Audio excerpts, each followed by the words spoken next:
Hello, it's John Neal here. It's Thursday the 28th of October 2021, and today I'm going to show you how to do a separate and better audio track to go with your video work. Okay, let's go.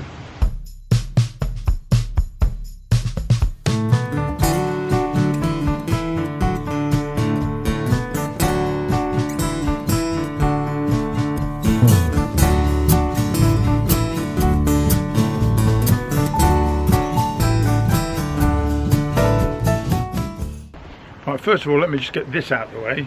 This is a regular set of earphones with a microphone on it, as you may know. They're about 20 quid for a decent one. And what I've done with this one is slide this foam cover so the wind doesn't catch it. This is very good. It's virtually as good as a proper little microphone, which I've got here. Yeah, look, this is it.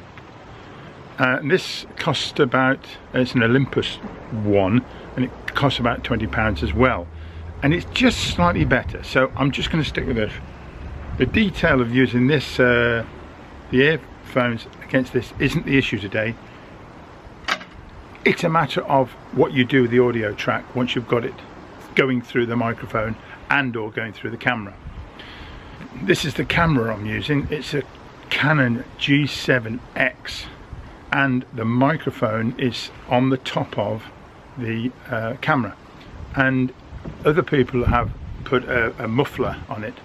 You call them dead cats, dead mice, I don't know how big it is. It's the furry stuff that stops the wind cutting into the microphone and making a heck of a noise over it.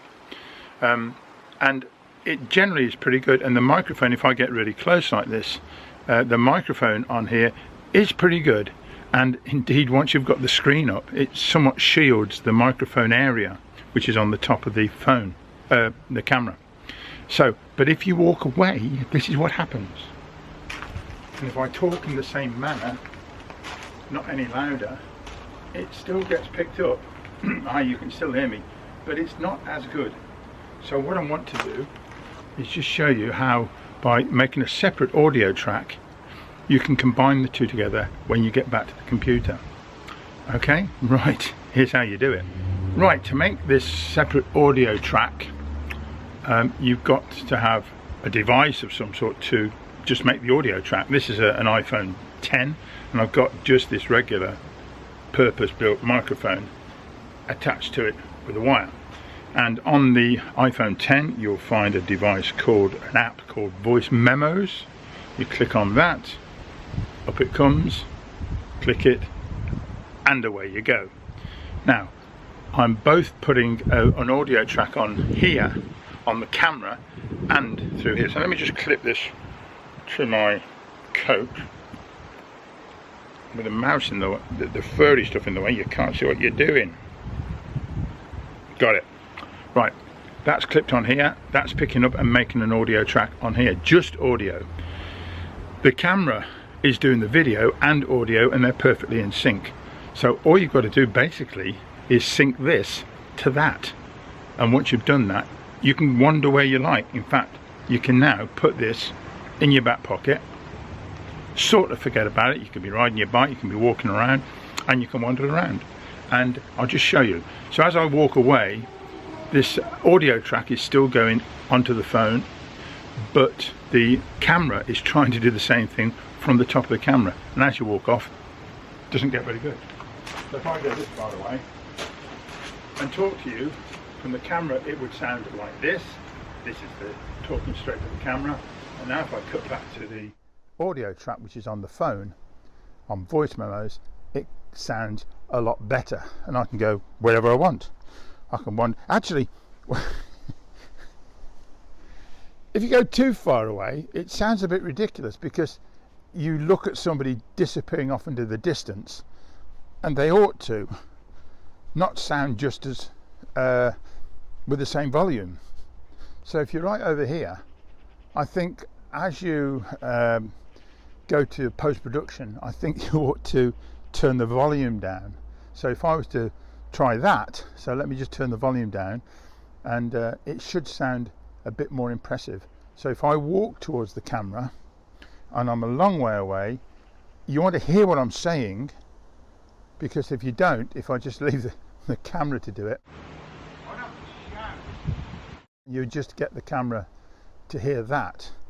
So if I want to get this realistic, rather than have it too close or appear to be right next to the camera, if I turn the volume down and then turn the volume up as I approach the camera, as naturally you might hear people, and you should get a pretty clear effect. So if I walk towards the camera and keep rattling on, which I'm pretty good at, so I'll get closer and closer, and as I get closer I can make this audio track slightly louder, and it should be more realistic until I get to this point when the camera would sound okay, like this. This is the camera, and the audio track on the iPhone would sound okay as well.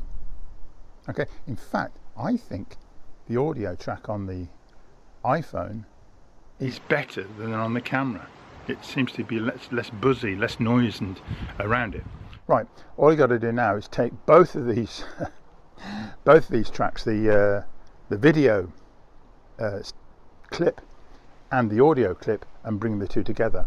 And the way you've got to do this, which I forgot to do at the very start, was to make a marker on it.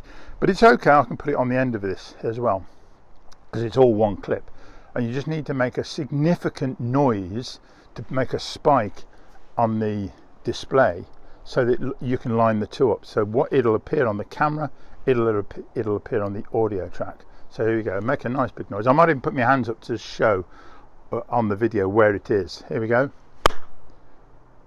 And that should make a nice little peak, which I can line the two up, and then after that the audio track and the video track will be perfectly in sync. If they're not in sync, this will be fun. It would sound like this. This is with the audio and the video not in sync, which is no good.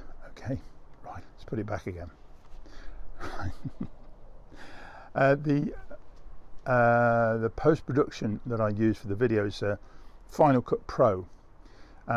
It's going to be difficult to show you on screen what I do, but basically you put the video clip on, you put the audio clip underneath it, and you turn the audio off the video clip down when you don't need it, and then you bring the audio from the audio clip up where you want to put it on. It might be for the whole lot, but I'm messing about today, bringing it in and out. So simply that's the way you do it. I could show you on screen, but it's a bit of a nuisance trying to show you, and you may not even have Final Cut Pro. If you don't worry, this would still work pretty well in one shot. Just use the microphone and make a separate audio track. And you could even, if you were using GarageBand or whatever, that sort of program, is it GarageBand? What's the simpler movie maker or something? Okay, that's the way it works. And yeah, I'm going to use this more so because I've struggled recently if I'm on my bike and I'm pedaling along and there's wind blowing. Particularly if the wind is blowing, this is very good because the furry stuff really stops the wind cutting in. And today you can see from the trees at the back of me, they're all blowing about a bit, and it's fine. And I'll also see if I can use it if I have the drone up above, even relatively close. So I put this on, I can sync an audio track to the drone track as well. That's for the future. Okay, right. Thank you very much for watching. I hope this has been useful. And if you haven't subscribed, why not? For goodness sake, get on with it. Right, I'll see you next time. Bye-bye. This is an iPhone 10 as it happens. And you just connect the microphone. Oh no.